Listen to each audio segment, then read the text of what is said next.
Avenue, and then we'll take it higher. The Game Sports Show would like to thank an additional sponsor and additional home to the Game Sports Show, Sportscenter Bar and Grill. Sportscenter Bar and Grill, located on 624 Wellington Street West, Sault Ste. Marie, Ontario. Sportscenter rated top sports bar for the second year in a row. At Sportscenter, enjoy their famous 75-cent wing night along with delicious Molson products on tap, along with a great atmosphere and other great food options available as well. Sportscenter Bar and Grill, the Sioux's best sports bar. Booyah, and it's time for the Game Sports Show. It's yours truly, David McCaig, here live on location at Sportscenter Bar and Grill. It's September the 26th, 2018. This is the Wednesday edition of the Game Sports Show, as I mentioned, live at Sportscenter Bar and Grill. We're here on their famous 75-cent wing nights, and we're here enjoying some Molson products as well, and we have an action-packed show for you tonight, as always, here on the Game Sports Show.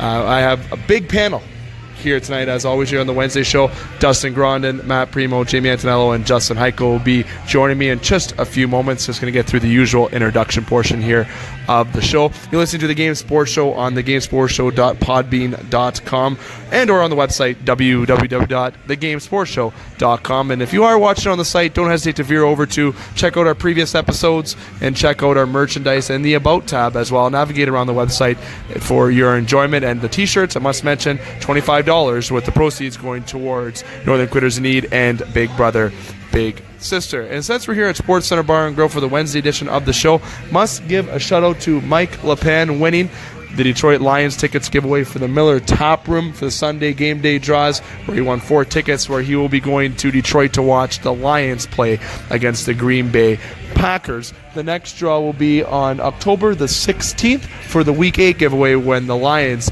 host the Seattle Seahawks. Now, here on this show, I must give a quick shout out to Scott Nason, our board operator tonight, and to you, the listeners, for making us a part of your night here tonight. Now, without further ado, I'm going to go around the table. I'm going to say hello to everybody. I'm going to go to the guy right here first, Dustin Grondin. Dustin, Coach, how you doing, pal? Good.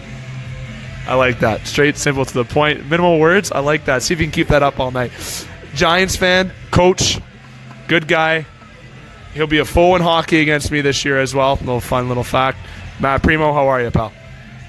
I'm good. If Dustin keeps at it, we may be able to keep this thing under 2 hours tonight. The guy right across from Matt, another coach, another good friend, Jamie Antonello, been with the show since essentially the start as well. How you doing, Jamie? Good, man. Let's have a good one. 3 straight short and sweets. Now, I know this guy right beside me right now always keeps it short and sweet. Justin Hykel, how you doing, pal? Good. Waiting for wings. Waiting for wings. We're here for their famous 75-cent wing nights. Definitely the best wings in town, best food in town. Just fantastic. And I must say thanks to Frank Liguori. Always does. He's great hospitality to us, and obviously treats Dustin like gold, because Dustin's here every minute of the day throughout the week, it seems like. Now, fellas, for tonight's show, we're going to be talking about local football, and that's where I'm going to let Jamie, Matt, and Dustin really spearhead the local football scene with the high school football here in Sault Ste. Marie. We're going to get that in the first part. The second part of the show, we're going to have Week 3 reactions and some recaps, and we're even going to see where we scored last week. And then our third part of the show, we're going to be talking about Week 4 upcoming in the National Football League. And we do need to make time to talk about some little variety. NBA talk about Jimmy Butler requesting a trade, so we're going to be talking about the NBA just briefly before we close tonight's show as well. So an action-packed show, and try to get complete within an hour and a half. So let's get, without further ado, fellas, let's jump right into it, and let's talk the local football scene. I'm going to pass it over to Jamie to get it started off on the local football scene, then you can pass it around between yourself, Matt, and Dustin. Yeah, another week in the books. All right, we're at the halfway point of this regular season now. Every team has played everybody once, almost. In the senior loop this week, all right, we had Cora taking on Superior Heights, and what ended up being a real rain game by the end of it, with an 8-0 victory for Cora. Really slugged it out. Both teams had opportunities in the first half. Cora really, we missed some big opportunities early in the first quarter, and then the weather really, the skies really opened up, right, and forced more of a defensive battle by the end of the game. And unfortunately, St. Mary's was scheduled to play White Pines, and White Pines, due to lack of players available for that particular week had to forfeit, so there was no game. So St. Mary's got a forfeit win versus White Pines in senior, what was supposed to happen on Friday night. In the junior loop, Cora played Spear Heights and got a 28-8 victory on the Thursday game. Again, a relatively tight game considering the score. Spear Heights had some big plays, really stuffed us, really stuffed our running game early, and we were able to slug it out. Had a couple big plays in the second half, which really opened it up. And St. Mary's played White Pines in the other junior game. Unfortunately, White Pines, they had enough players to have a controlled scrimmage, but under football regulations did not have enough players to constitute as a game. So it went as a forfeit win for Mary's, but they did play. They had a nice scrimmage going. White Pines is just a couple players short, really, of hitting that mark right now. But they were able to play. Unfortunately, St. Mary's junior team came away with some pretty major injuries from that. So hopefully those guys are okay. Didn't look the best, but still able to play some football on that White Pines junior program. Really, we just hope they can keep chugging along and maintain at least scrimmages at the very least to keep kids interested, because you really have to breed from the junior ranks up. If you can't get those grade 9s and 10s to keep playing football, they won't play in senior, and then you have nobody to draw on. But I'll pass it over to Matt and Dustin and Justin, Dave. You guys want to comment on the senior loop? Yeah, as you mentioned, unfortunately, there's only one game in the senior loop this week, but we'll really dive into the game and take a look at it from my perspective as a coach, calling the plays, the offensive coordinator for Cora.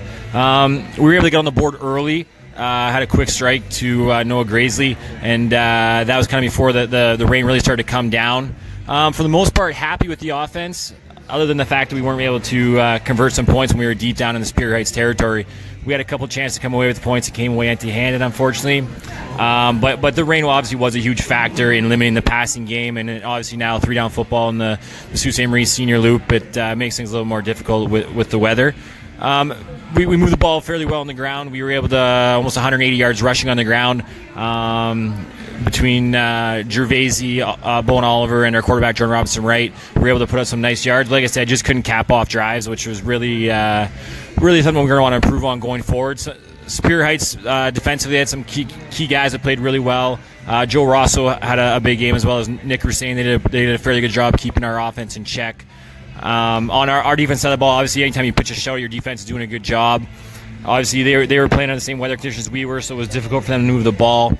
I expect next time if we do play Spear Heights, they do have quite a few athletes at the receiver and running back position that they will have an easier time if they get some good weather getting the ball in their hands and making some more explosive plays. But all in all, from coach standpoint, can't be disappointed when you come away with a win. We're happy right now. Cora's 3-0, but obviously lots to improve on moving forward. We know that St. Mary's and Spear Heights are hungry. They're going to be looking to knock us off.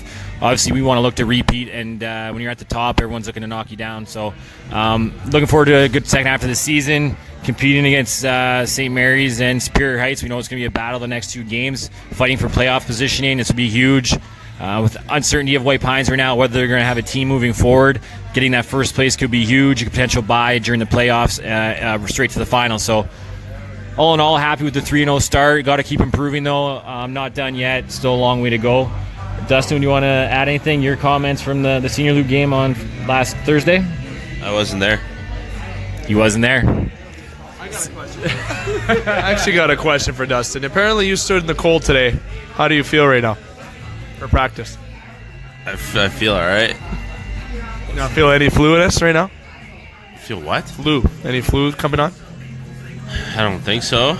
Maybe a common cold, but somebody's got to do it. Matthew. I had to get a little jab there. Dustin, I'm actually going to go to you for this week's upcoming games. How's everything looking? Looking forward to this week's games, and any kind of reaction or news from your end about this week's games? Nope. Pass. Really keeping it short. So you guys really went under his skin today. I like that. I'll go back to you, Matt, in terms of this week's games coming up, kind of reaction and schedule. I think Dustin's taking my comment to heart. Dustin's okay. You're allowed to talk now. Anyways, looking at week 4 of the senior high school loop, obviously big game. St. Mary's Superior Heights going to be a great battle. Thursday night, 7:30, Superior Heights High School. They played a close game in week 1. St. Mary's came out on top. I expect to see a closer game than week one. I expect to see a really tight game. Like I said, Spear Heights refs going to fight now. If they want to get that first place, they basically have to win out. So with 2 losses on the record, they're gonna, every game's a must-win from now if they're looking to get that first seed and potential bye. Both teams are hungry. I think it's going to be a great game. It's interesting to see it's kind of tale of two sides here.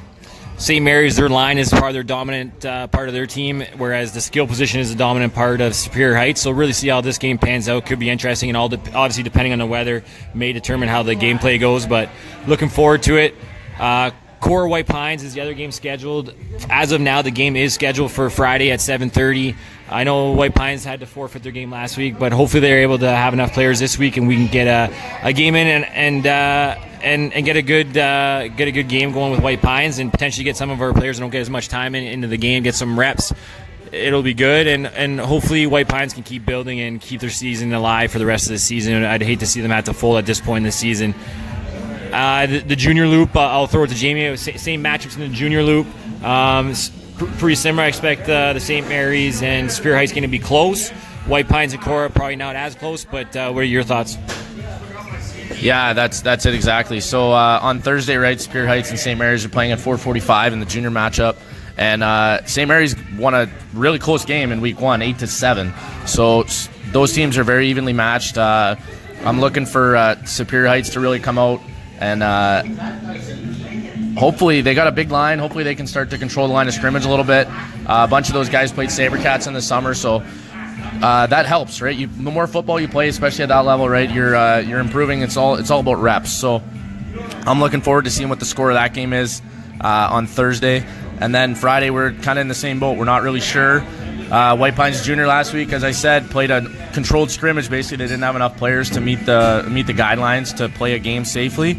So I've been talking with their coaching staff, and they're hopeful they're going to have enough bodies. They have a couple guys back that were missing for trips, and they got one guy back from injury. So they're hopeful that it's going to be a legit game in junior, and that'll be a 4:45 start on Friday.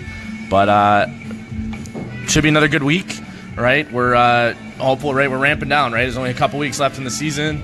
Then we get the playoffs the end of October there, and Halloween weekend. We're ramping up. We're gonna ramp up. All right, we'll ramp up. We'll ramp up. Senior, we're pedal up in senior. We're pedal to the metal. We're ramping way up. Okay. On Jamie, fellas, this is Dustin's most words he said the entire show. Hopefully I'm not rubbing off on you, Jamie, with some of the slip-ups with the words. That's okay, though. But I will say, Jamie, Dustin, and Matt, before we go to our break here, the White Pines program with players not showing up, does that bring any kind of, let's just say, negative reaction towards Pines like that? What can they do to really improve that program to have players show up? Or is it just a matter of not having enough bodies of interest? Yeah, it's really tough. We kind of touched on it last week. I think it's due to their low enrollment in the school. They just don't have the bodies to pull from in the male population, for sure, to run a successful football program right now. We're lucky at Cora. Our junior team has over 50 kids, and our senior team's over 40, and that's really what you need to run a successful program. You need those bodies there. If you want to have good practices, you need bodies. It's tough when you can only line up half line to get reps in practice. It makes things really difficult. But as we touched on, it's improving the culture, getting a stable coaching staff in order, having coaches there for more than 1 year. We've been lucky at Core to have the same staff in for the last, almost 7 years now, for the most part, intact. And that really means a lot. You can get that consistency and build the culture and build the program. It helps to have coaches that are in the school, as you mentioned last week. I know we have a couple community coaches at White Pines. It makes it tough. You don't see the kids as often. You can't contact them during the day. You can't get on to recruit them to get them out to practice. It's a lot harder when you're a community coach. But, I think you can't look negatively at the school or the program. They're in just tough situations with enrollment numbers. And that's kids just making a decision to go to other schools. And you can't really blame them. But I would like to see White Pines being alumni of White Pines. I'd like to see them turn the program around and be competitive again. So, it may take a couple years. Obviously, it took us a couple years at Core to get turned around and be a championship caliber team. I think if they get the right person in there, right coach, teacher, then they can actually do it.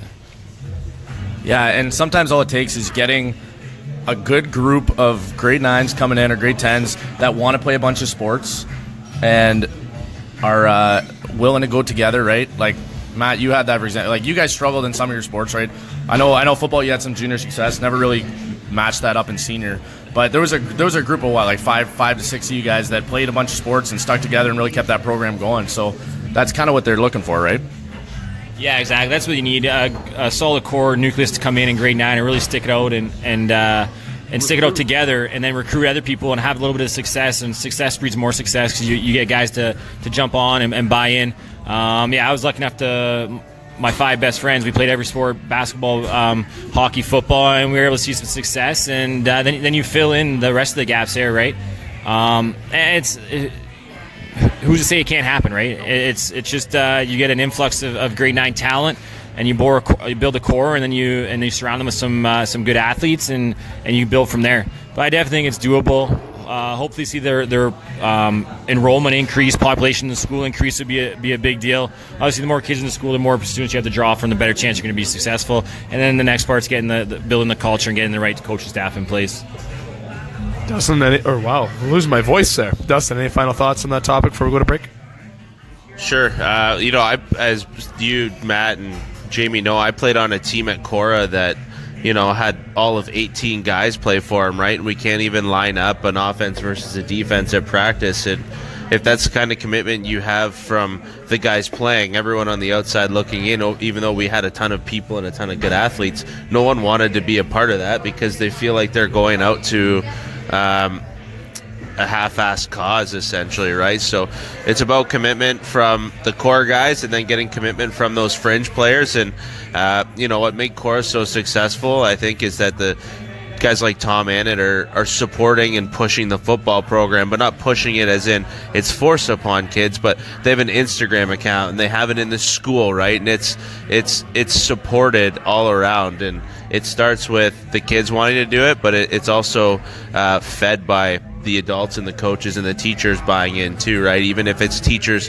talking to the students, hey, how'd the football game go? Hey, how are practices going, right? It becomes a popular thing. And I think all the sports at Cora right now are talked about highly and supported school-wide. So, yeah, it's a bummer for White Pines that Booch came, because he was a great guy to really lift that White Pines program off the ground. But, I don't think any of us are going to complain that we got him. So, I mean, tough break, but we're real happy to have him too. Great stuff as always, fellas. And hey, listeners, get out and enjoy the high school football scene. A lot of good talents. Get out and enjoy in the season. It's only at the halfway point. Still got time left in the regular season. Get out and support local football in Sault Ste. Marie. Dustin, Matt, and Jamie, thanks for giving us the news on the local football front. There's no one else that I would rather do that, especially at this table. Nobody else. I think Justin and I would definitely say that over and over again numerous times. So we're going to take a quick break and listen to the Game Sports Show on thegamesportshow.podbean.com or on the website www.thegamesportshow.com. We're here at Sportscenter Bar and Grill for its famous Wednesday 75-cent wing nights. Dustin, Matt, Jamie, Justin, and I are going to enjoy some za, some Molson products, some wings, some great food. Don't go anywhere. We'll be right back here on The Game Sports Show. The Game Sports Show would like to thank an additional sponsor and additional home to the Game Sports Show, Sportscenter Bar and Grill. Sportscenter Bar and Grill, located on 624 Wellington Street West, Sault Ste. Marie, Ontario. Sportscenter rated top sports bar for the second year in a row. At Sportscenter, enjoy their famous 75-cent wing night along with delicious Molson products on tap, along with a great atmosphere and other great food options available as well. Sportscenter Bar and Grill, the Sioux's best sports bar. The Game Sports Show would like to thank an additional sponsor and special edition home to the game, Silver Creek Golf Course, located on 104 Bellow Lake Road, Garden River, Ontario. And also shout out thank you to Silver Creek GM Jamie Henderson. Silver Creek Golf Course has many specials to offer for 18 holes, 9 holes, and even Twilight Deal specials. It does not matter what your level of golf game is, it is a must to enjoy the scenic course, memorable experiences that Silver Golf Course offers. Silver Creek also offers a Thursday wing night for you to enjoy food after a stellar time on the course. You can book your tee time by phone or online at golfsilvercreek.com. Silver Creek Golf Course, where all are welcome to play. The Game Sports Show would like to thank a list of additional sponsors. North Shore Sports and Auto, new location located on 647 McDonald Avenue, Sault Ste. Marie. A family-owned and operated business with doing business in Sault Ste. Marie for over 10 years. Loads of products available for your enjoyment for all seasons. North Shore Sports and Auto. We understand the importance of quality service and products, and we work hard to ensure that all customers have a positive experience before and after each and every sale. North Shore Sports and Auto, meeting all of your new and pre-owned equipment needs. Special thanks to Salon. The Salon, located on 589 2nd Line East, Sault Ste. Marie, Ontario. Owned and operated by Mike Cuglietta.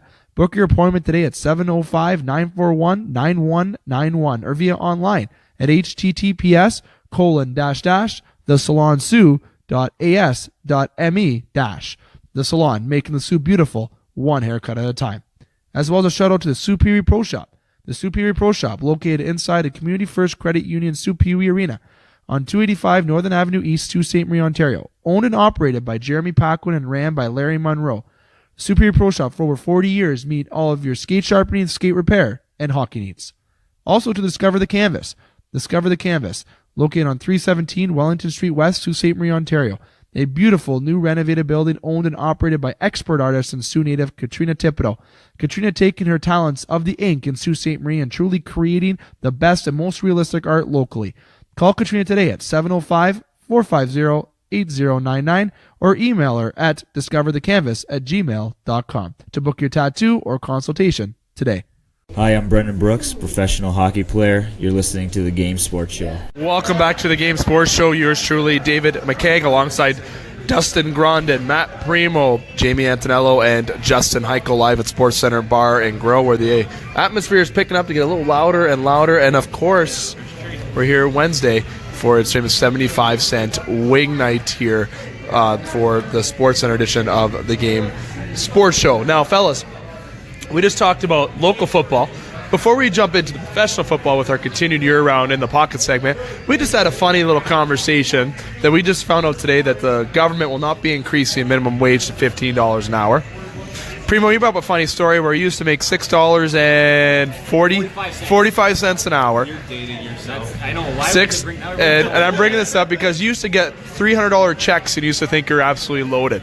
Yeah, I was making And now these kids young teens are making $14 an hour, I believe is the minimum wage. $14 an hour, and they're probably making about $900 checks if they're working essentially full time. Part-time, probably making $900 probably every 2 weeks. Imagine you made that when you were just starting out. Imagine gas was still at 76 cents, like when you were working, and pop was still a nickel. Okay, I'm not. Wow. Anyways, fellas, moving on from that, we're going to jump into the football scene. College when penny candy was and bell top bottoms. But now, fellas, we're going to talk about week 3 in this part of the show. Before we jump into week 4, that'll be on the next part after commercial break. You know, we know the scores from last week, and based on our predictions last week, the panel here, Justin went 7-9, Dustin went 8-8, Matt Premo went 10-6, Jamie Antonello 7-9, and yours truly went 8-8. We're still figuring out Justin's overall record, so we're not going to state the overall record right now for him, but we'll make sure to get that next week. But for Dustin, he is now 25-21. Matt Premo is 28-18. Jamie is 26-18. Yours truly is 27-19 for second place behind first place Matt Premo. The winner this year, courtesy of maybe the Superior Pro Shop, which means it is a Superior Pro Shop. I have a little trophy for the winner on the panel for the Pick'em, the Game Sports Show NFL Weekly Picks. Now, we picked a lot of games last week, and believe it or not, the Browns actually had a lot of picks last week, and the Browns got their first win in 635 games. The Browns got back into the win column, and it was great to see for Browns fans. I was even emotional for that. The Steelers winning against the Tampa Bay Buccaneers on Monday Night Football. The Finns are undefeated. The Lions defeating New England Patriots. What a great week it has been in the NFL scene, and I can tell you right now that the NFL season so far has been full of surprises, and I think it's going to continue. But what we're going to do right now is, like I said, we're going to talk about the Week 3 reaction, and I'm going to slide over to you first, Justin, about Week 3 reaction. We here on when we talk about each week, we pick a game that we want to talk about. So we're going to go around the table, pick a game that you want to talk about, and why you want to talk about that game in particular. Well, I'm obviously going to take the Colts game. I had it the right way. Come on. Don't fuck around, Dave. I've done this once or twice, all right? No, the Colts game, I was kind of impressed. I wanted the Colts to win. I wasn't expecting a win. Our defense was a solid bend but don't break, if I'm quoting everybody in the media defense. But it was nice to see. I mean, you break but don't break completely.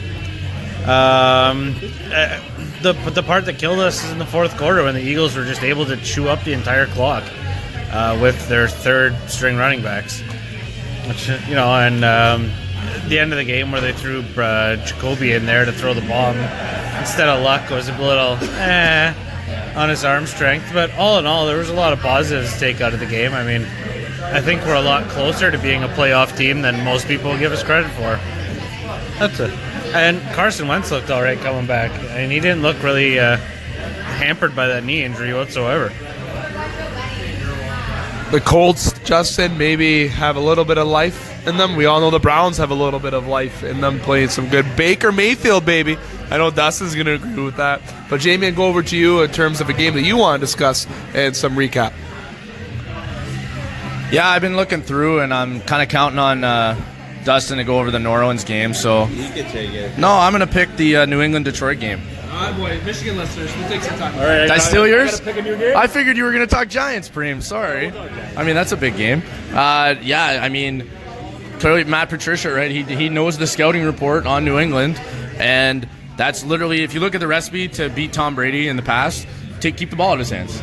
All right? Detroit had the ball for like 42 minutes or something crazy the whole game, and they just chewed out drive, third down after third down conversion.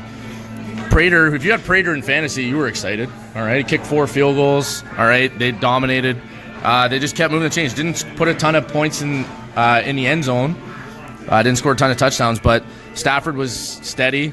Detroit finally has a 100-yard rusher after a 70-game drought, and they were able to run the rock, lots of plays on offense.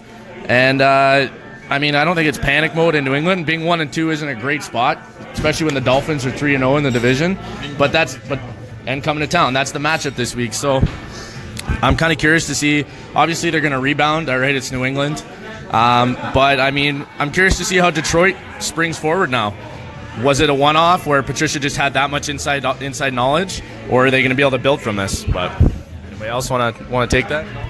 That's interesting you brought up Patricia. I want to say that I guarantee you there was a lot of plays in the background that he knew New England was going to be running, and the Lions are able to counter, maybe just has the inside track. I just really think that was a big factor in the Lions' win over New England. Preems?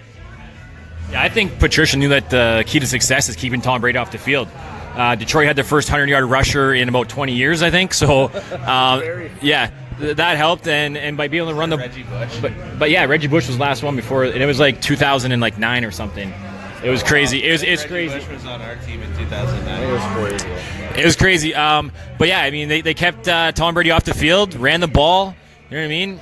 Converted their chances, put up points when they had the chance, and that's the key to winning. I think especially when you're playing New England. Yeah, this is my week, or my game of the week. I was going to go with the Giants. Obviously, got their first win of the season, which is nice to see for a Giants fan. But we're going to keep it, maybe our listeners would appreciate us talking more about the Vikings and Bills game, since where we're situated. A lot of Vikings and Bills fans in the area. Wow, what an upset. I think Vikings were favored by 17.5. And if it was the other way around, they still wouldn't have covered the spread. Unbelievable outcome. I don't know if anyone picked this game right. If you did, I think you fill it. Or you fill out your pro line sheet incorrectly on accident.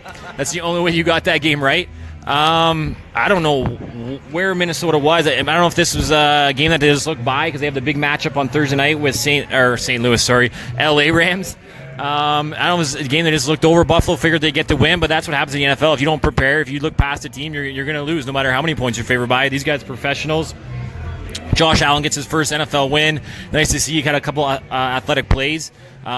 He showed his athleticism on the run, as obviously his arm strength. People already know about, but his athleticism people maybe weren't aware. And hurdling that defender is pretty impressive.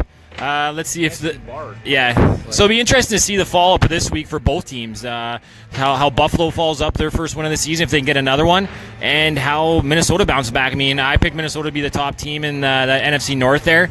I still think they're going to contend for the NFC North, but to see how they bounce back after a tough loss to a bottom-dwelling team, and to go face one of the NFL's elite teams. Right now, a lot of people are picking LA Rams to make the Super Bowl, so we'll see how they bounce back. It is very interesting. Thoughts on the game? Which game? Did you listen? You weren't listening? No. Bills and Vikings. There's enough said. I mean, that's if you look at some of these power rankings too. Like, have you ever seen these ESPN or whatever on TV where their power rankings and like this whole thing was a monumental shift? Like, this was a good team that laid an egg. Big deal. Like, people are gonna move on, right? I'll loop this all in. I think Minnesota, there's a lot to be concerned about because, kicker or not, Rodgers tied them on one leg behind a defense that's simply atrocious. They lost to the Bills. Maybe they aren't who we thought they were. Well, Dustin, I'm actually going to butt in front of you with this one because I'm afraid you're going to take this pick for this game that I want to talk about. It's the game I kind of analyzed the most here. The Chiefs and 49ers. This is a game I wanted to jump in and take. Patrick Mahomes right now is the best quarterback in the National Football League. Broke record last week. Jimmy Garoppolo goes down. Out for the seas. Jimmy Garoppolo is done. The 49er faithful are upset due to this. Now, let me tell you, Kansas City, Patrick Mahomes has had a start that is, you may as well give the kid the Rookie of the Year trophy right now. I don't see why you almost wouldn't, because he already broke this record. I know he's only three. You want to cut me off? Hey, I don't wish injury on anybody, but we were talking about Deshaun Watson the same way last year. So you got to pump the brakes. It's a little early. We only had 3 games. He's killing it. If he keeps his pace up, 100%. But we got to hold on.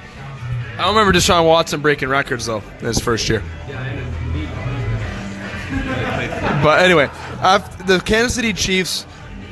When this is a team that, honestly, on my perspective, I didn't predict to be an undefeated team to start the year. I figured maybe 2-1, 1-2. But obviously they knew Mahomes would be the guy to take him right now, and he's filling his job. He's doing a great job, and hopefully he could keep it up because it's great to see.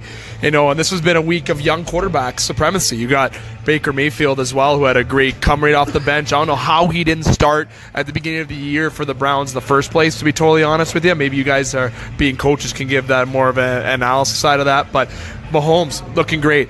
And the Chiefs getting the win. That was a great football game, and the Chiefs are looking very great as well. And Travis Kelce, the guy is proving why he's probably the best tight end in football as well. I think he's obviously playing some good football. He looks restored. Not that he really had an issue last year or anything like that, but I see a lot of that Kelce player that he is really feared in the National Football League.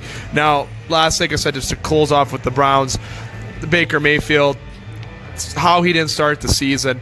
That was a great week 3, and a lot of young quarterbacks that shined, and a lot of surprises. And it's great to see the Lions defeat the New England Patriots, and hopefully the Restore the Roar is actually a thing and not just a little, let's just say, fake thing. That flat, yeah, there we go. Thank you. Whatever term you want to use for that. So, but Dustin, I'll go over you for your final thoughts in week 3 game that you want to discuss and some recap. Well, just to build out the Patrick Mahomes thing, they beat the Chargers, Phillip Rivers, the Steelers with Ben Roethlisberger, and San Francisco 49ers, who I don't find as good as people think. But my thing is, you look at the Kansas City Chiefs and the Steelers game and the Chargers game were closer than it seems, and Mahomes was almost perfect. Does this thing go off the rails when he stops becoming perfect?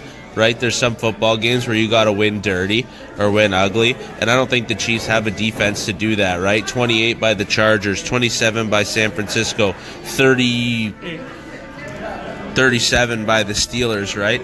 So it's either Mahomes plays a perfect game or, who knows what this record is. So interesting to see moving forward. There's always going to be growing pains, but this guy looks spectacular. Everyone wants me to talk about the Saints and Falcons. I'll touch on it briefly because there's a different game, but Saints-Falcons, any NFC South game is must-watch TV now. How about Fox cutting out of the overtime to go show a different game? Unreal. That was brutal. Right? That's why you need to invest in an NFL Sunday ticket. I have a DAZN subscription. I mean, the Saints have been in some burners now the last 3 weeks, and we are not playing well defensively, but the offense is just humming. Drew is throwing the ball 80.6% completion rate. All right, so that's it for the Saints. You'll see. The game I want to talk about is the absolute stunner, the high-scoring hockey game of the week, Tennessee-Jacksonville. And the team I want to talk about, I'll do both, man, because on the good side of the coin, Tennessee has both tackles gone, a quarterback who can't grip a football, no real run game, and people never gave this defense credit, and somehow they're 2-1. Mike Vrabel, man. Yeah, Mike Vrabel. Mike Vrabel is the man around the table, apparently. And, they're stepping up and they're gaming right now for a team that I had very little expectation for. And then on the flip side, Jacksonville comes off of an absolute stomping of the Patriots. And Blake Bortles looked like Steve Young. And then he goes to Tennessee and looks like Vince Young. So, I mean, and I'm not talking about Rose Bowl Vince Young. I'm talking about CFL Vince Young. Yeah, Saskatchewan Roughriders Vince Young. Yeah, CFL Vince Young.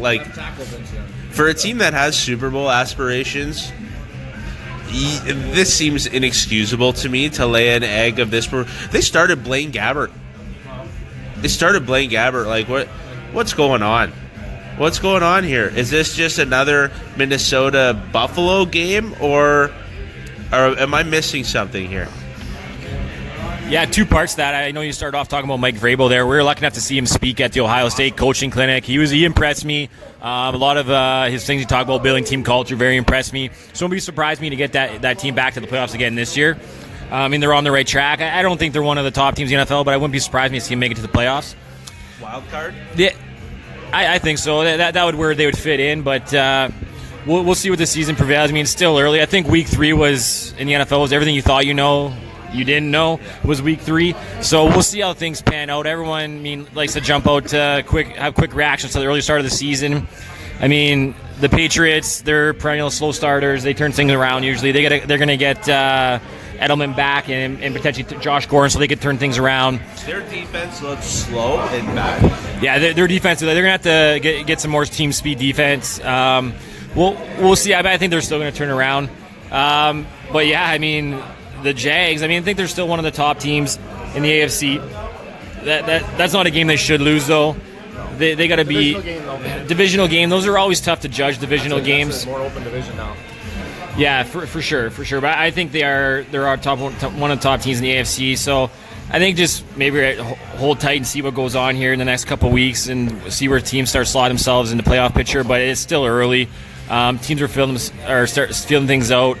But yeah, I mean, obviously, big win for the Titans, and see how they go from here. Yeah, absolutely. I don't know if you guys saw, but Taylor Lewan went up in front of the media, and they're talking about they're just for the boys. I don't know if you guys saw that, yeah. And which is kind of funny, right? They're just playing off of Barstool and everything that they've done there. But Mike Vrabel brought it up in his press conference, and you could see in all the player pressers after, they were all hyped. They loved it, right? So they got a good locker room there. I got to believe that. And especially coming off a win over Jacksonville, right? So that division's wide open. I don't think anybody would have called Houston being in the bottom of it right off the bat here. I mean, again, we're only 3 games in, right? So people are going to recover. But Houston hasn't won a game. It's Houston, Jacksonville, Tennessee, and Indy. That's the division. So, but I think that's I think I agree with you though, Prem. I think Jacksonville's going to right the ship a little bit. I mean, it's a 9-6 game. It's divisional. Whatever it happens there. We know. I mean, I love Blake Bortles, right? He's the boat, but he's not known to string together super successful games in a row, right? So he's gonna have a fart in the radar there every once in a while. And fart in the radar, that's a nice one, eh? You guys like that? Wow, it's coming up. So he's print the t-shirts. Print the t-shirts. Print the t-shirts. So he's I think they're gonna be fine, but I think we're seeing, right, divisional games, everything's way more competitive this year than it's ever been. I'm going to say as well right now, the Steelers getting a win against the Bucks last week. I'm kind of happy to see the balloon pop on the Tampa Bay Buccaneers just a little bit as well. It's good to see the Steelers get a W as well, as that division is very tight for some reason right now as well. Now, I really want to say, fellas, that this week, as I said right at the top, was a week that was full of surprises. Definitely full of surprises, and I think week 4 is going to do the exact same thing. Now, before we go to break, fellas, I want to go around the table and see if there's any final thoughts on week 3 topics. Dustin? Yeah, sure. I don't know. Everyone's all amped about Cleveland's first win, and congratulations. But, Christ, you should be 3-0. And I think better things are ahead. Baker made some legit throws, and that guy brings an attitude, an attitude that Cleveland has been lacking for a long time. Like, he's going to be in your face as a competitor. He's going to celebrate his teammates' success, and I think he's going to perform at a very high level. I'm like a third option Cleveland fan-ish. I want to see them do well. Yeah, I think if anyone watched the end of that Browns game on the Thursday night, it seems so far ago last Thursday, but almost a week ago now. But Baker Mayfield looked unreal slinging the ball. He can really spin. He looked great back there. There's no way you could name him the start of this week. I think Hugh Jackson would have been fired immediately, and there would have been an uproar from fans. So they made the right decision starting him. I can't believe we made it through this whole week 3 conversation without talking about the roughing the passer situation. NFL, get it right, fix it. I think we can put it in the ref's hands to decide what is like driving a player into the ground and opposed to landing on a quarterback with most or all of their body weight. I think when these refs are good enough, I think we can go back to we understand if he's driving him in the ground, should be roughing the passer. But Clay Matthews made a perfect form tackle. We teach it just like that at practice at Cora. Heads up tackling, safe tackling that we teach there. And Even Alex Smith felt bad about that call. That's the way we teach it, and you can't do much about that. Unfortunately, the quarterback's standing still. The defensive player is running full speed. Obviously, he's going to carry his momentum through him and land on him. He didn't pick him up, drive him in the ground. NFL, fix it, get it right before it's too late. Yeah, absolutely. I think it's ridiculous. I was even just rewatching during the week this week when the NFL replay comes on, and you just see every once in a while there's just seeing the hits, and I'm like, okay, what's the difference there? I'm at the point where I'm diagnosing. Okay, so he puts his hand down as soon as he hits the ground to try and keep his weight up, and then the other guy doesn't. But that one was a penalty. That one wasn't. I don't even know what it is anymore. And that, as a fan, that's no fun, right? That's the way it was with the catch rule for a year or so, and they kind of got back to that, right? They kind of fixed it a little bit. So hopefully they can right the ship there. But Clay Matthews might have more roughing the passer sacks than Michael Strahan's single season record. Again, week 3, but we're approaching there. You're looking at you're the guy who looks at the targets after week 1. Yeah, we're just gonna multiply this by 16. No, man, it's an exaggeration, but it's ludicrous how often this is happening right now. Yeah, if he averages 1 a game, it's going to be ridiculous. That'd be the sack leader may have 16 sacks to lead the NFL this year. So, in theory, Dustin's not too far off. No, you're not wrong, and I feel like they may only have 10 because they're going to get 10 of them knocked off the board on penalties. It's frustrating to watch because, especially in the Clay Matthews situation, he's tackling clean. It's textbook clean. And some of the ones on Ryan Fitzpatrick in the Tampa game, there was Great game, by the way. McCoy can't hit you lightly. No, he just can't do it. It just doesn't. You got to clean up the rule a little bit or make it go away. JPP nubbed Ben's head. I really think the refs are getting a little bit too happy with their whistle, and the rules are not too clear, and that needs to be justified immediately because that's not the type of football I want to be watching all year if the calls like that are going to be happening. Well, fellas, we're going to take a quick break. When we come back, we're going to be talking about week 4. We're going to talk about some games. We're also going to talk about our predictions going into week 4. And then before we conclude the show, we're also going to have our little roundtable variety topic with a little NBA chat. And we're also going to talk about Tiger Woods as well, winning a championship. But that'll be after we conclude our In the Pocket segment. So don't go anywhere. Still lots to come here on The Game Sports Show. Listen to The Game Sports Show on thegamesportshow.podbean.com or on the website, www.thegamesportshow.com, live from Sportscenter Bar and Grill. We'll be right back after these messages. The Game Sports Show would like to thank an additional sponsor and additional home to the Game Sports Show, Sportscenter Bar and Grill. Sportscenter Bar and Grill, located on 624 Wellington Street West, Sault Ste. Marie, Ontario. Sportscenter rated top sports bar for the second year in a row. At Sportscenter, enjoy their famous 75-cent wing night along with delicious Molson products on tap, along with a great atmosphere and other great food options available as well. Sportscenter Bar and Grill, the Sioux's best sports bar.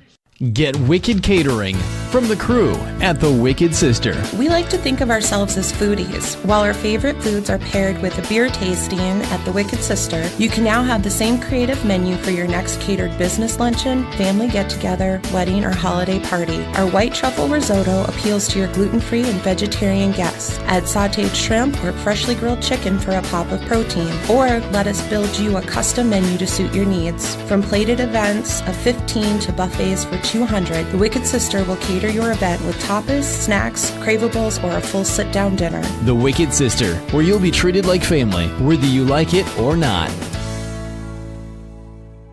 The Game Sports Show is pleased to shout out a partner, additional home, and sponsor to Northern Superior Brewing Company, located on 50 Pym Street in Sault Ste. Marie, Ontario. Northern Superior Brewing Company having a strong presence locally with many beers to offer. With much involvement in the community of Sault Ste. Marie, Northern has a sport and friendly-like atmosphere within its tap room, and during the summer months, it is a must to visit Pier 55 to enjoy some delicious food, amazing view of the water, and view of the Bush Play Museum right on the cusp of the Hub Trail, and of course, all of that down with a delicious brew from Northern Superior. Northern Superior Brewing Company. It's a northern thing. Hi, it's Craig Hartsburg, former NHL player and NHL coach. Welcome to the Game Sports Show. Welcome back to the Game Sports Show. Yours truly, David McCaig, alongside Dustin Grondin, Matt Premo, Jamie Antonello, and Justin Hykel, live from Sportscenter Bar and Grill for our Wednesday edition of the Game Sports Show. Listen to the Game Sports Show on the Podbean page or on our website, and we thank you for joining us here tonight. And we're here on their famous 75-cent wing night, and we're enjoying Molson products and some pizza.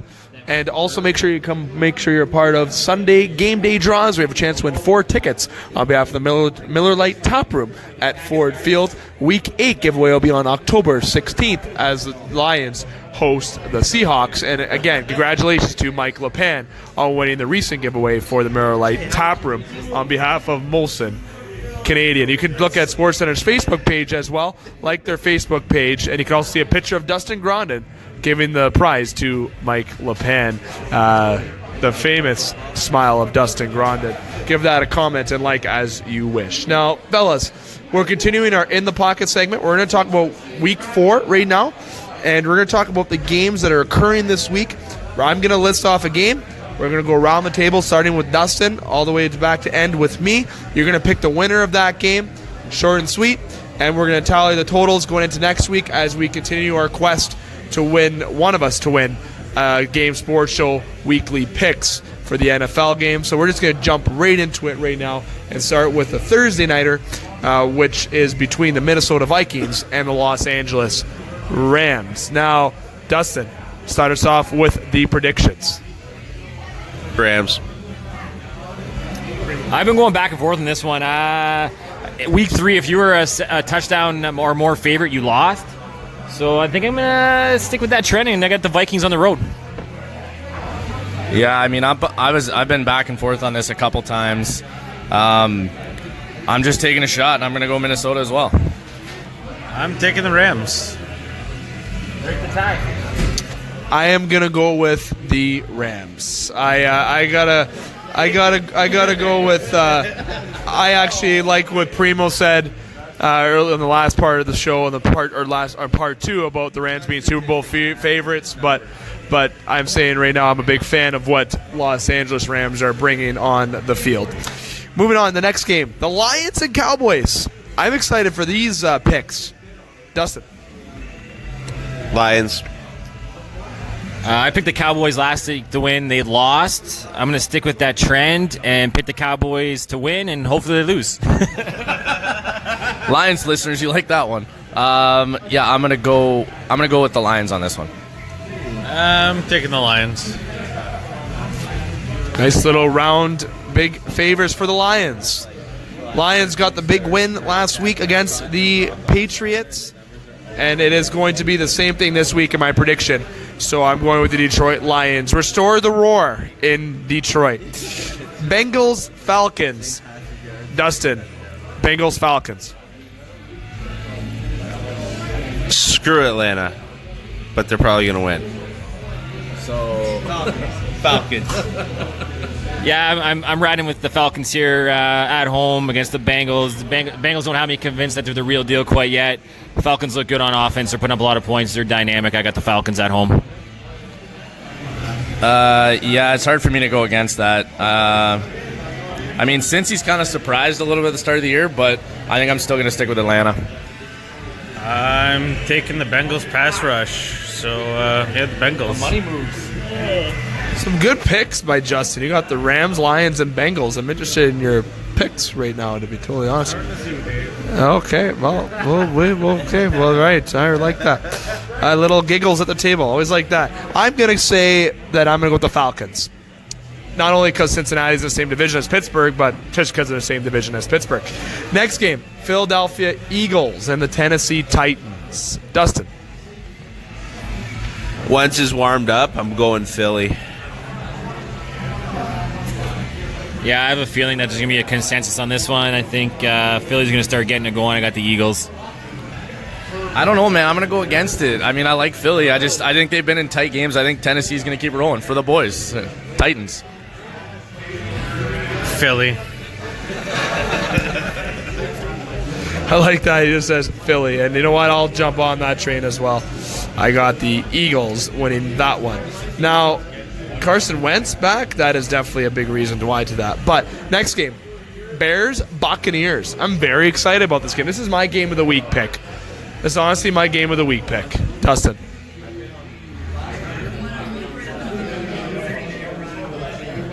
Bucks.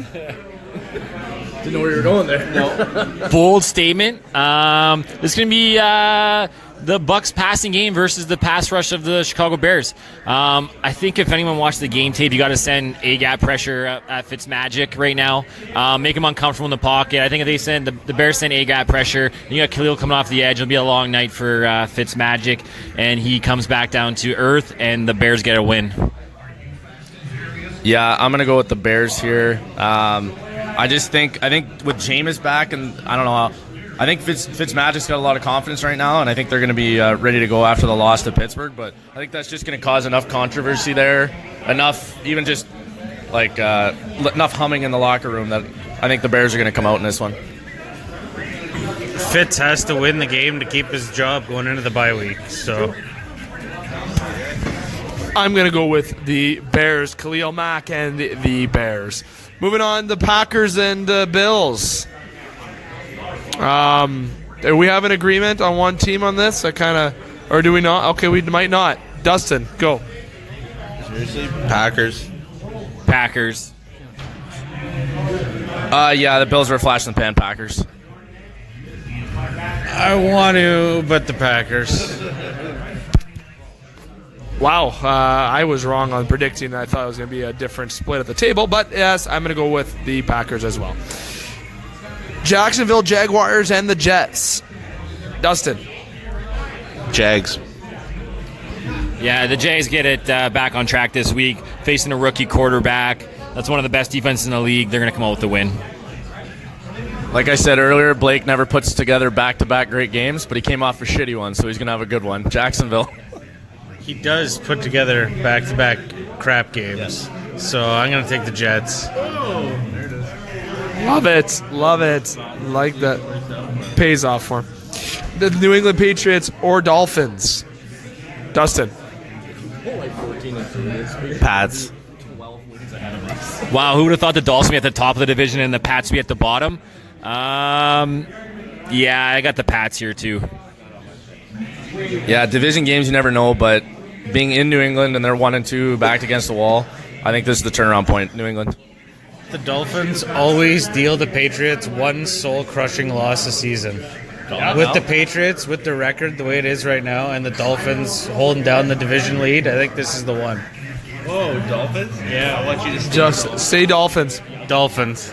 Guess what? I actually had the same reason as Justin. I'm going with the Dolphins. New England will be 1-3 when we're sitting here next week, and I will sit here in laughter as the Patriots sit 1-3 next week, and the Fins are 4-0, baby. Go Dolphins right now. I'm all on board. When the Patriots go into Thursday night and get beat by Indy 4 days later. Oh, baby. Next one. Dustin, start us off with the Texans and Colts. Ew. Ew, Houston. Yeah, I don't think Houston's going to start the season 0-4. It's the only reason why I'm picking them to win. Yeah, I got the Texans. I have no idea who's going to win this game, so I'm going with Indy at home in the Dome. Is it a dome? It's indoors. It is a dome. The end's open, like a barn. That's enough to it's a barn. That's enough to throw debris on. But, I'm taking the Colts. Justin, I'm very sorry, but I'm going with the Texans because I have Houston's defense, but I do have Wilkins in my fantasy lineup now, so I'm really torn on how that's going to work. Next one, Dustin, start us off between the Cardinals and the Seahawks. Oh, God. Seahawks. Yeah, Cardinals are bad. Seahawks. Yeah, we were talking about power rankings earlier, and Arizona has climbed their way down to 32 out of 32 in most of them, so Seahawks. As Jamie put it earlier, Arizona's gearing down for the rest of the season. And just a fart on the radar. Justin, you say Seahawks, though? Oh, yeah, Seahawks for sure. Yeah, clear sweep of the Seahawks action there. Browns and Raiders. Ooh, Browns and Raiders. Dustin, not Justin. I'm not going the other way.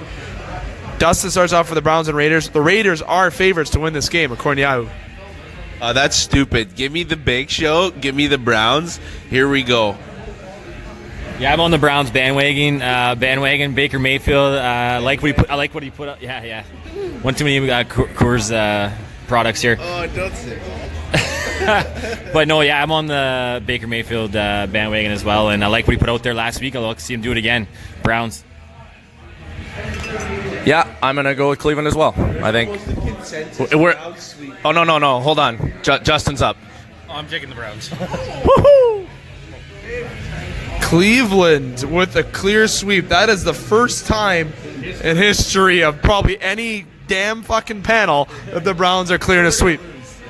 We're going to lose all our credibility as a podcast next week. George helmets are taking down the followers went down 50% after that.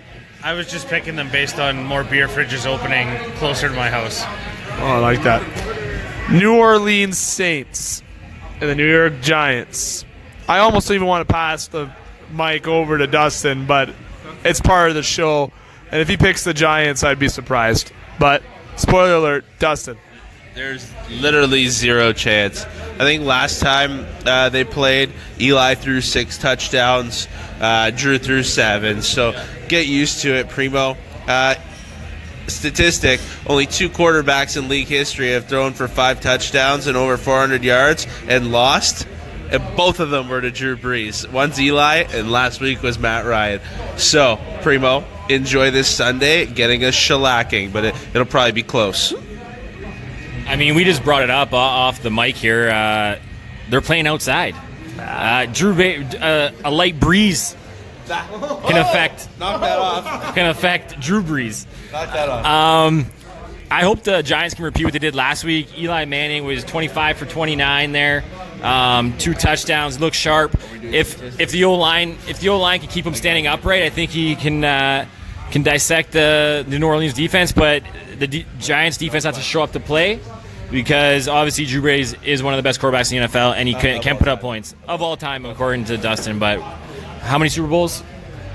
How many NFL records? We're talking about championships. I'm talking about records. We're talking about championships. Records. Jamie. Eli has 2, just for the record. Giants.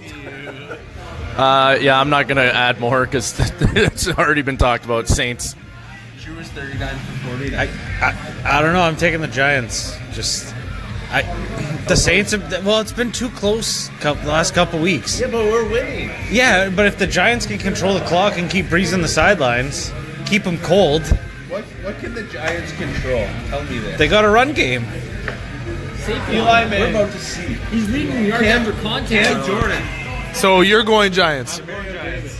Well, everybody knows I really, really dislike siding with Dustin.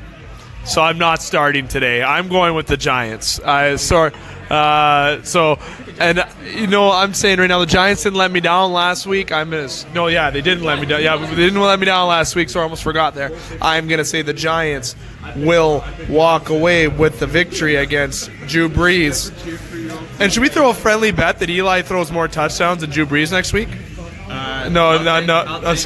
We'll talk later. Next game, Chargers. Oh, we got a beer. Okay, Matt Premo and Dustin are now betting that Eli's going to get more touchdowns than Drew. Matt's jumping on that. I'm jumping on that. So Eli's throwing more than Drew Brees next week as well for a beer. Absolutely. Next one, San Francisco 49ers and Chargers. It would have been an exciting game if Garoppolo was playing, in my opinion. But Dustin.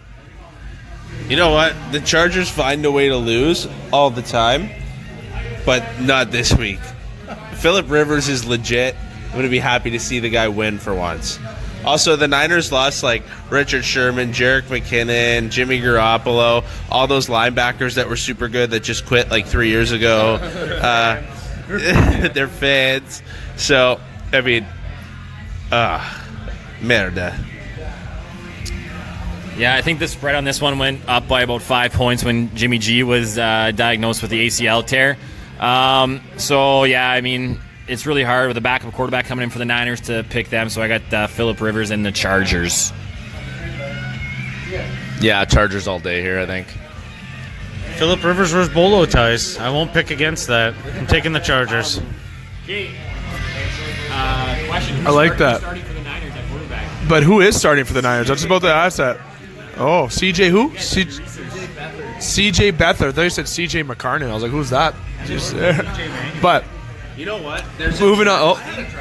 If you're bringing in Tom Savage and you have not considered Colin Kaepernick, he's winning his court case. I'm just saying, man. Like, seriously? Seriously? They called Josh Buchan before they called Colin Kaepernick. Colin Kaepernick should be in the National Football League, in my opinion. But moving on from that, it's another topic. Pittsburgh Steelers and Baltimore Ravens. Dustin. Oh.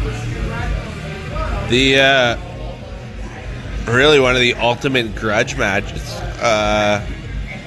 Jeez. It's going to be a chippy one. The Steelers have been like a literally big disappointment to me this year, but I can't pick against them. I'm going to go Steelers. Yeah, what is it? The black and blue division they call it. It's going to be another divisional rivalry this week. Seems like a couple good divisional games on the schedule. No, this one's tough, really tough. The Pittsburgh defense didn't look great. They gave up a lot of points in the second half. They almost let Tampa Bay come back.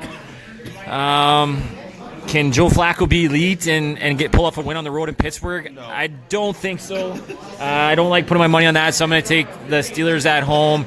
Big Ben gets it done. Antonio Bryant has a big game prediction. Antonio Brown. It's okay. It's okay. I got you covered. I think just the way the games have been going so far, and I mean, I don't think anybody would call this one to be a wide open game. All right, it's divisional Baltimore-Pittsburgh. I'm going to go Baltimore here. It's going to be a field goal game, and it's going to be the Ravens, 100%. Why? Because they have Justin Tucker? No, it's just the way I'm going to split this the right way right now. I'm being biased. Steelers all the way, baby. They're winning that game, absolutely. Antonio Bryant, you said? Okay, Antonio Brown has a big game, I agree. Kansas City Chiefs and the Denver Broncos for the last game of Week 4. Dustin. Chiefs. This was another game that it was a toss-up for me. I know that the Chiefs are probably heavily favored to win this game. Monday Nighter, Denver's at home. I don't know. I just have a feeling that Denver might pull off the upset here, but I'm going to have to use my brain on this one and go with the Chiefs. If Mahomes thinks Tyreek Hill and Mahomes, I think the ball goes so much farther in the thin air. I'm going Kansas City. I'm taking the Chiefs. Mahomes going to throw it over them mountains all night. All night. Clear sweep of the Kansas City Chiefs because I agree, the Kansas City Chiefs. Now, fellas, before we wrap, we're in the pocket segment. Before we go to our last two topics of the show, do we have any final thoughts or reaction or kind of any preview or review about Week 4 coming up? I'll start with Dustin going around the table. And things to look for. Yeah, I had something pegged here.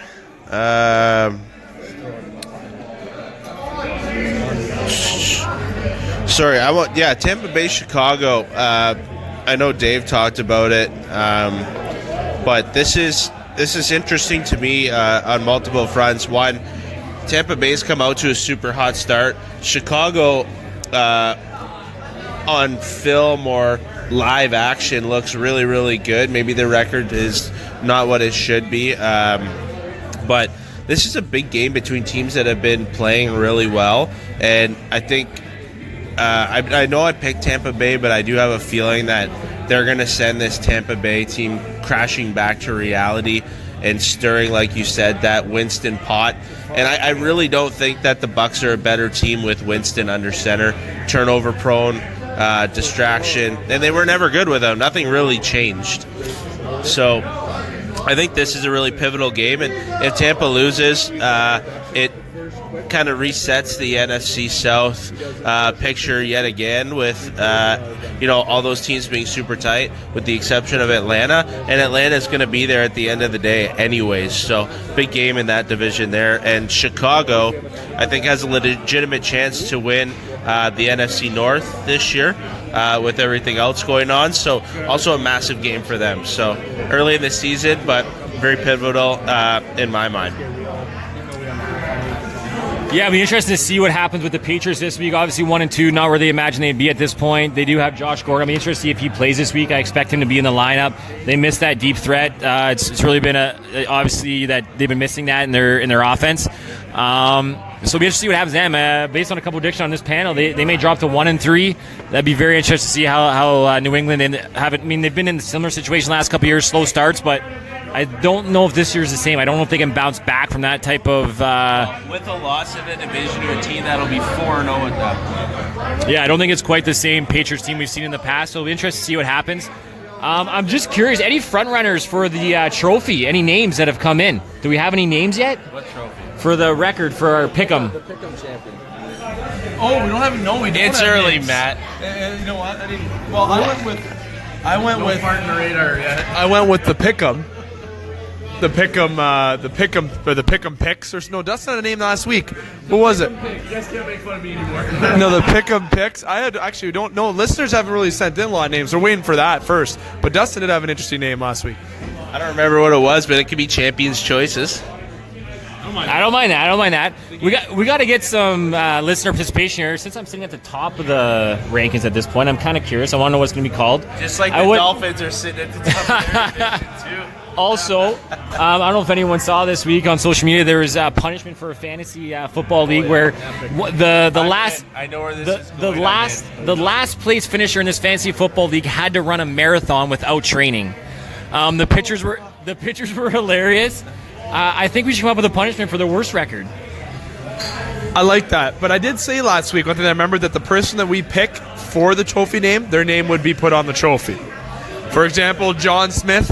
John Smith sends in the name. We put John Smith's blah, blah trophy. We have Powered by the Game Sports Show at the bottom. Your name is on the trophy. So listeners, participate for fuck's sakes. Jamie, you're next. Yeah, I saw that, Matt, and I thought, well, you just told us about it, and I'm excited to go look at those pictures now. But that's the awful punishment. That would make me try so much harder in fantasy. I'm not gonna lie. But I'm gonna go back to what I think the loser in Pick'ems from the panel should have to have a punishment. Oh, for sure. We got to think of something. We'll think of something. If we can get like 4 different options and have listeners choose on the website. I like that. That's good. Okay, interaction or on Instagram at the Game Sports Show SSM. Jamie.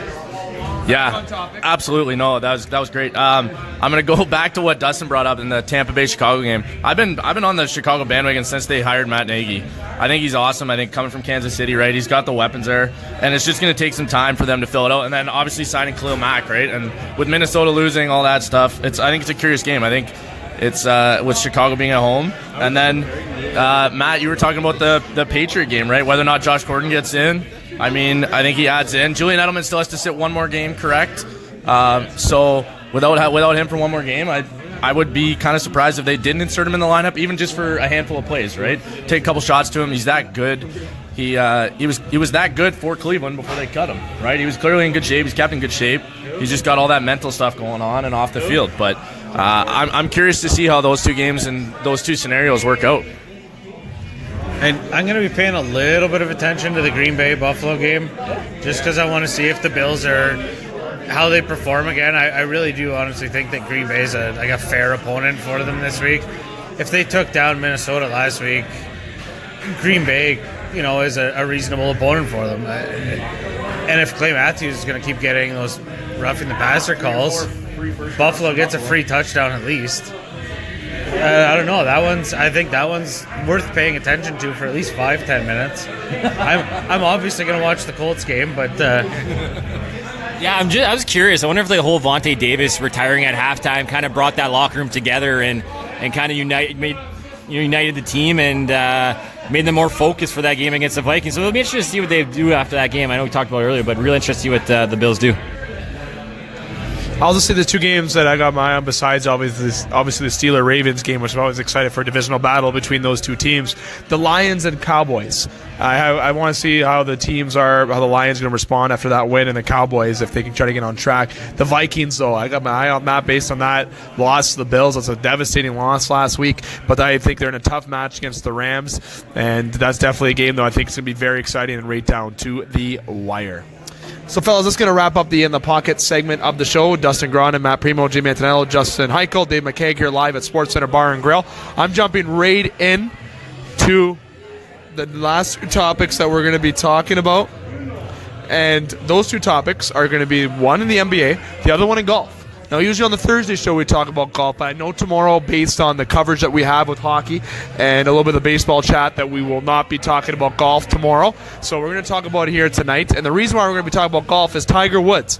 But we're going to be saving the Tiger Woods topic for last. I just want to go around the table with some NBA discussion and news, especially with Jimmy Butler requesting a trade, Kawhi Leonard's media day, how you feel his reaction was, LeBron James seeing him in that gold and purple. And obviously with Cousins over in Golden State, Kevin Durant staying with Golden State one more year. He's a free agent next year. A lot of things happening in the NBA this season, or going into next year, sorry. So, Dustin, I'm going to start with you. Between the NBA, a topic that you want to talk about, even if you don't want to talk about it, or if you just want to stick to the Jimmy Butler requesting a trade, if the Raptors potentially have a chance to make a trade for him, or the Lakers. I hate the NBA for multiple reasons. The Golden State Warriors are the number one reason why I hate the NBA. The number two reason is I hate these guys who decide where they're going to play even when they're under contract kind of thing. They force an owner's hand. Like, seems to be the only league that people just go and tell the owners, like, hey, trade me. I'm unhappy. Trade me. I'm unhappy. Like, to me, I don't like it. You never see hockey players do it. You never see football players do it. No, football players just quit at halftime. They don't request trades. Yeah, right? You man up and you just quit playing the sport, period. I'm just kidding. But, it's just, to me, it gets ridiculous. Jimmy Butler, from everything I understand, he's a guy who goes to the grind, and I can understand how frustrated he is with Kat and Andrew Wiggins and the team that they had. They had a lot of promise, and it seems like the potential immaturity in the locker room is driving that apart, and maybe he doesn't want to be a part of that anymore. And Kawhi Leonard's going to one of the LA or New York teams after this year. Sorry, Toronto, but we spurned the only true all-star that ever wanted to stay with us, so it'll look good on us. We're in the basement again in a year. So enjoy whatever run we make that we lose to the Celtics in, because they're a better basketball team anyways. And the Sixers. I think we got the Sixers, but I don't think we can beat the Celtics. That's the NBA. Enjoy watching Golden State win. Let me fast forward 82 games and then the playoffs. Golden State's going to win. They're just unbelievable. Yeah, I mean, there's a couple interesting storylines in the NBA. Obviously, how the Lakers are going to pan out with this new roster. The mud unit, as LeBron called those guys. That picture was hilarious. The kind of the misfits of the NBA. It was kind of funny. So I'm interested to see what they do this year. Can LeBron pull those guys along, some of the younger guys, and those older, more veteran kind of outcasts from other teams, if they can put it together and compete. Obviously, talking about the Jimmy Butler trade, I'm kind of on the same boat. I don't really like these guys demanding trades. They're under contract. He's going to be a no-show at training camp, it looks like. And he's kind of dictating where he's going to go because he's only going to give them a couple teams. If you want to trade, you can't limit it to 2 teams you want to go to. I think you have to be open to going wherever they can get the best deal, if that's what you really want. If you want out, them trying to dictate, I mean, I really don't like that. I heard briefly that Toronto was maybe in the mix. I really don't see that happening. It looks like he's favoring Miami. They're trying to work out a 3-way trade right now, it looks like, with the Phoenix Suns, but I think the asking price is too high, the last thing I read.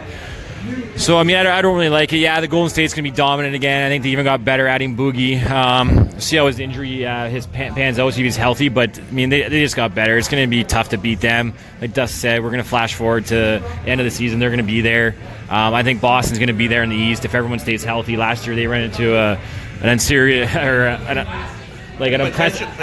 for the best, though, because look at all those young guys, man. They're fantastic. Yeah, it was an unprecedented amount of injuries they had to face last year, especially the key guys. So they get Hayward and Kyrie back. So really interesting. I think they're going to be the top of the East. But I think Toronto's going to be right there this year with Kawhi. Who knows? Maybe Kawhi likes Toronto. He's going to get a lot of fan support. The Toronto fans are one of the best in the NBA. So LA and Toronto are really typically close together, the two cities. Yeah. Okay, I'm just saying, they have a lot of fan support. There's a chance that it grows on them throughout the year. If they have a successful season, he may decide to stay. He's going to be a superstar of a whole country, right? He already said he doesn't want to go to the Lakers because LeBron's there. He doesn't want to be second fiddle to anyone. He wants to be the guy. Sounds stupid. He could be the guy in Toronto. Stupid. He might go to the Clippers. You know what? I don't want to go play with Sidney Crosby. I don't want to score 40 goals a year.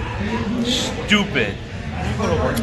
But it's the way it is. These guys make as much in their shoe contracts as they do in their contracts for the teams they play for, and that's the reality of it. So, I mean, it is what it is. But let's see how this Jimmy Butler thing trades out. I mean, I don't think if he goes to the Miami, I don't think he's going to change their outcome very much for the season. They may be a middle of the pack East team. He's not going to push them over the top, I don't think. No. I'm not a huge Jimmy Butler fan, to be honest with. I kind of hope that the Raptors don't go after him. I don't mind what Raptors have in place, some of their young guys. So stay status quo right now and keep the guys you have. If I'm the Raptors, I don't think Jimmy Butler moves the needle far enough for me to go and acquire him.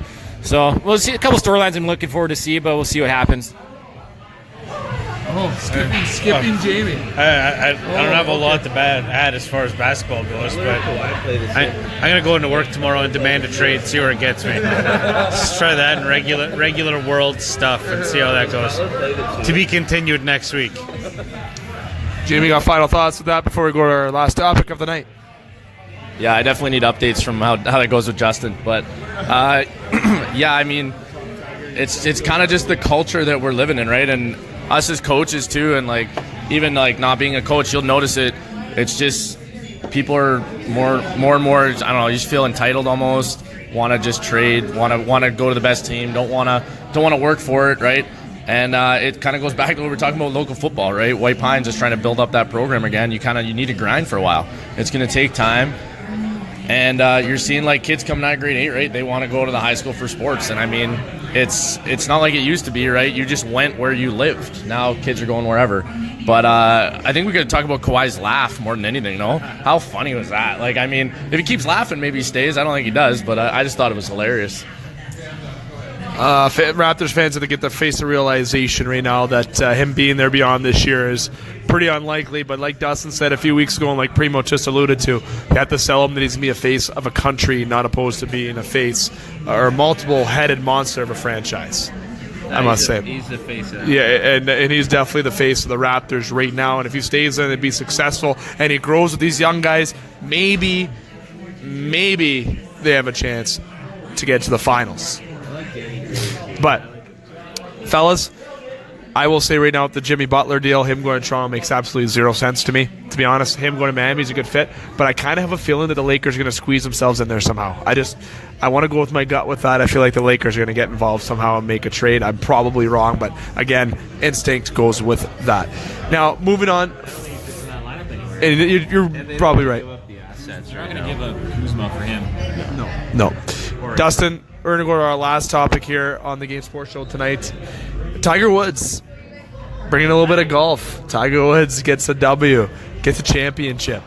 Now, you being if I may say fairly, the most expert golf individual on this panel and best player at this table, by far. Doesn't hit the ball as far. No, but okay, Premo's up there. Okay, but Dustin, I want to get your reaction on the Tiger Woods win. I'll go around the panel to see what good that does for golf.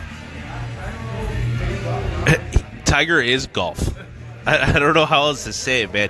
I grew up obsessed with golf. I played golf morning till night, and I was looking for Tiger on Sunday, seeing that Tiger red, these marquee shots that are chipping in on the last rotation of his golf ball, and the fist pumps and the crowd roars and activating his glutes. And man, like, listen, even so, if you read a little bit, golfers who weren't even in the top 30 showed up on Sunday and waited after 18 to shake this guy's hand.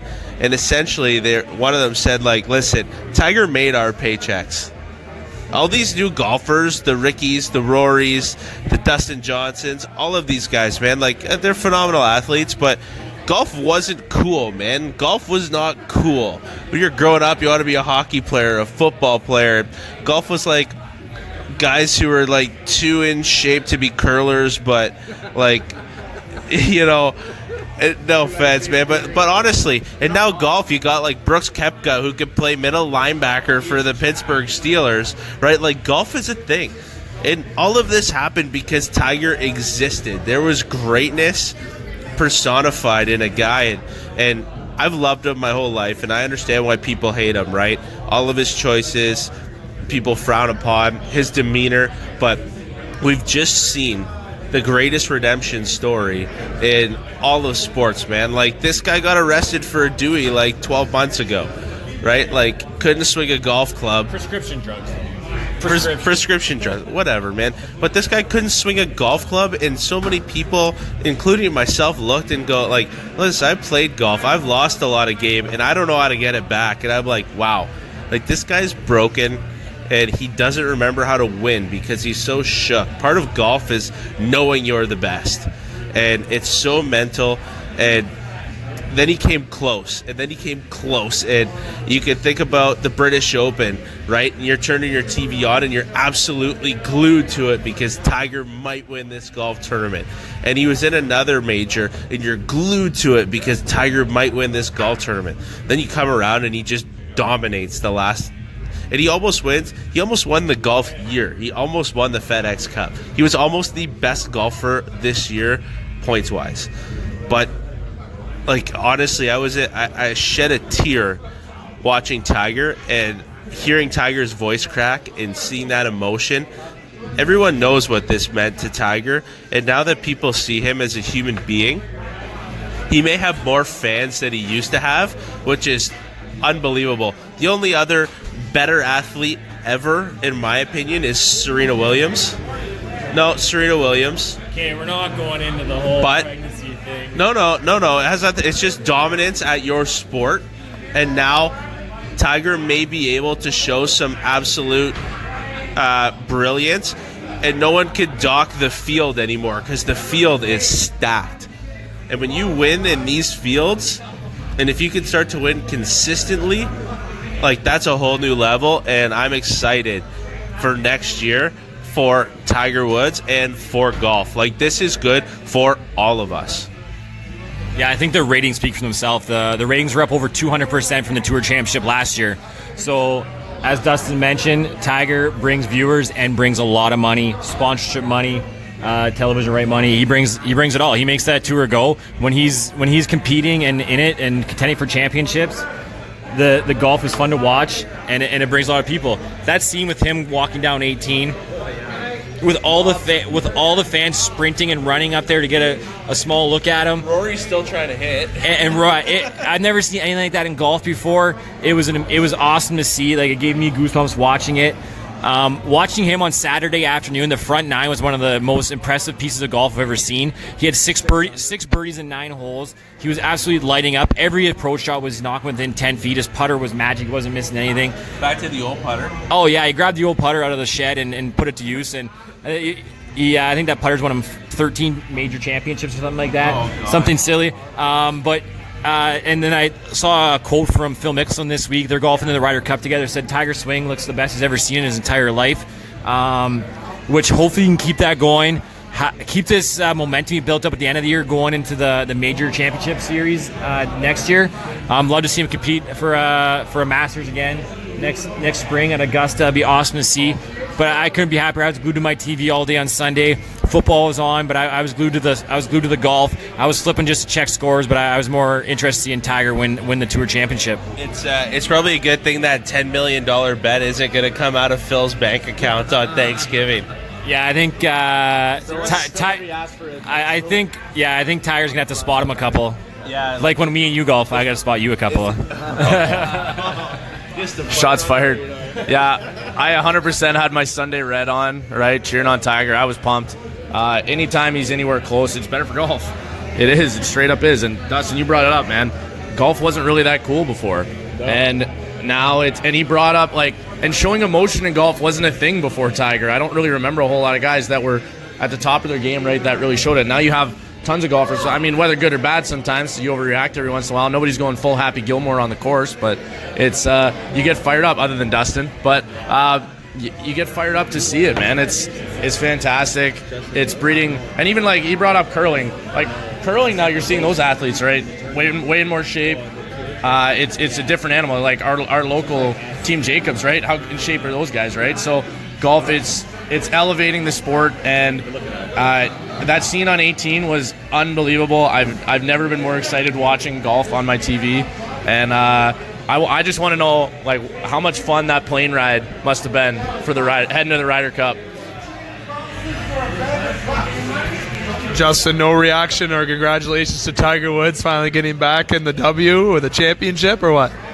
I mean, I knew that there was golf on this weekend, if that helps. Like that, I will say to complete the topic, or final copy of tonight's show, or final topic, sorry, of tonight's show, I couldn't agree with Dustin more.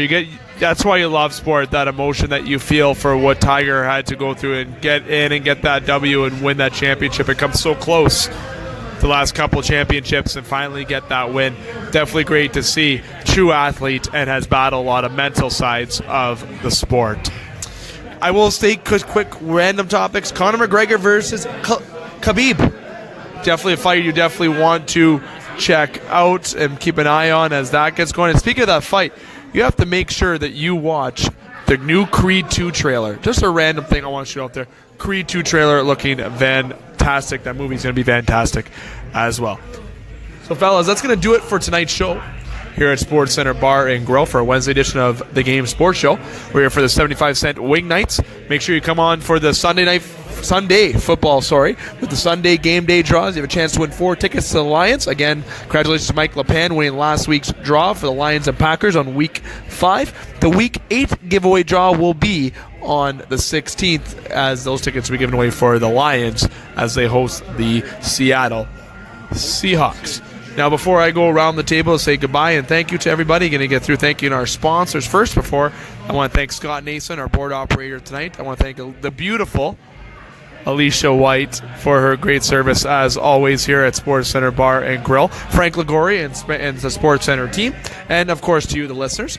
Along with SportsCenter Bar and Grill, thank you very much in general. Silver Creek Golf Course, Northern Superior Brewing Company, Wicked Sister, Discover the Canvas, The Salon, The Superior Pro Shop, Big Brother Big Sister, Northern Critters in Need, North Shore Sports and Auto, KBX Hockey, and Pingator Cleaners, along with Northern Signs, and shout out to the Sioux Thunderbirds and Sault Ste. Marie Greyhounds, as well as Eagle 95.1 and the Sioux Eagles.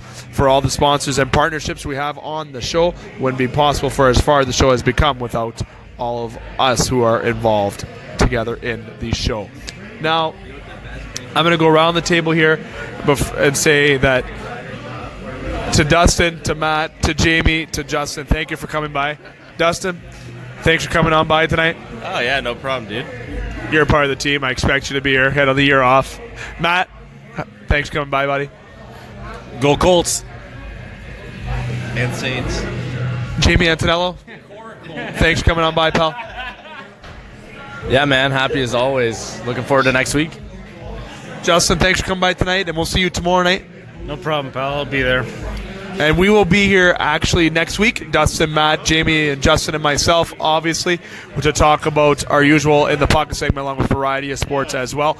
Remember the show's agenda. We are Thursdays at Orange Superior Brewing Company. Myself and Justin will be there tomorrow, along with Brad Kochmilio having a part in the show as well, along with special guest, fan guest, Anthony Miller coming by as well. And we hope to have a Sioux Thunderbird player potentially as well. And next Monday, we'll be at the Wicked Sisters live 6 to 7 on Eagle 95.1, 7 to 8 on the podcast on the Podbean page. Make sure to check out this past Monday's show on the Podbean page as well. As I mentioned, Justin and I and Brad and company will be at Northern Superior Brewing Company tomorrow, which might be today when you listen to the podcast, but Thursday the 27th at 7:15. Now, until I see these guys next week, getting to the conclusion, the final sentence of the show here. You're sick on the ice. Swing your bats, catch your touchdown, and drain your threes, and shoot your shots.